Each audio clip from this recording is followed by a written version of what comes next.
إحباط تهريب 3 مليون قرص كبتاجون يساووا 4 مليار جنيه. أجهزة الأمن المصرية الحقيقة عملت إنجاز مشهود لها، وده احنا دايما بنشهد للأمن المصري بأنه فايق ورايق ولذيذ وعارف هو بيعمل إيه بالظبط. أحبط محاولة تهريب 3 مليون قرص كبتاجون للخارج، واللي مش عارف الكبتاجون هو إيه فهنقدر نقول إن هو من أشد أنواع المخدرات تصنيعيا التي تؤدي للإدمان. قيمة الصفقة دي قد إيه؟ 4 مليار جنيه. الحقيقه الناس قبضت على جزء من العصابه والجزء التاني جاري البحث عنه، انما اهم خبر عندنا ان احنا احبطنا بفضل الله سبحانه وتعالى وبفضل الامن المصري محاوله تهريب مثل هذه الكميه الخطيره. مخدر كبتاجون ده يا جماعه مخدر مصنع تم تصنيعه اول مره في الستينات بواسطه شركه المانيه. طبعا كلنا نسمع عن الامفيتامين او الميت امفيتامين والحاجات دي كلها. حقيقه ان في دول كتيره جدا او يمكن في كل دول العالم محظور يحظر تداول مثل هذه الأدوية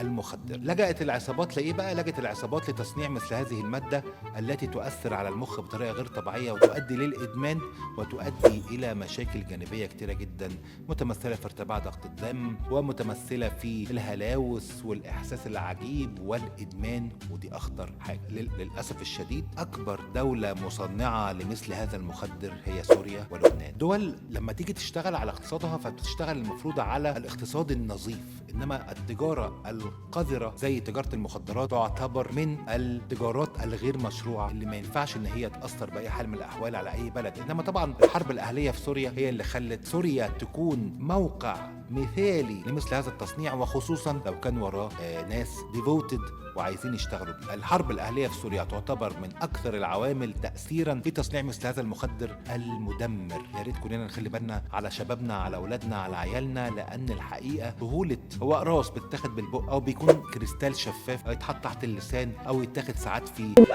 إبر، إنما الحقيقة تأثيره مدمر جدا. وبالمناسبة هو غالي مش رخيص. طبعا بنشكر الجهات الأمنية على صحيانها وفوقانها وإن هي عارفة هي بتعمل إيه وأحبطت مثل هذه المحاولات. طب الكلام ده في مصر بس؟ الحقيقة لا، في باقي الدول العربية برضو الجهات الأمنية السعودية أحبطت محاولات كتيرة جدا خلال الفترة اللي فاتت. إيش مليون قرص و3 مليون قرص و4 مليون قرص جايين مش عارفة منين ورايحين فين، إنما فوقان الجهات الأمنية مهم جدا. نرجع لخبر بقى للأسف هو يعني طبعا زعلني وماشي مع هذا الأمر، إن مخدر آخر اسمه الشابو أو الشابو اللي يسمع عنه، أنا ما أعرفش بقى أنا منطقه صح ولا غلط، إنما يقال إن في نفس المادة الفعالة بتاعة الكبتاجون.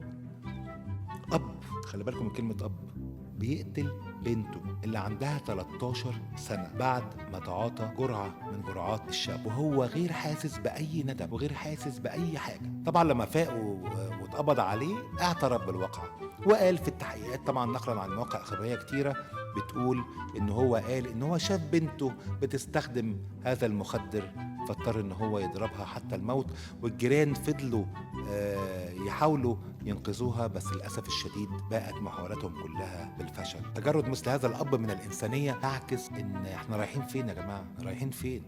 تاخد مخدرات، خد زي ما انت عايز، تحمل نتيجه افعالك، انما عيالك ذنبهم ايه؟ انت شرفك بنتك دي اللي انت خلفتها بارادتك وان انت ربيتها وصرفت عليها تقتلها؟ 13 سنه تقتل بنت عندها 13 سنه نتيجه تغييب وعيك وادمانك. للاسف الشديد انا متاثر جدا يا جماعه بجد، لان مش متوقع ابدا ان ممكن اب يعمل في بنته هذا الكلام.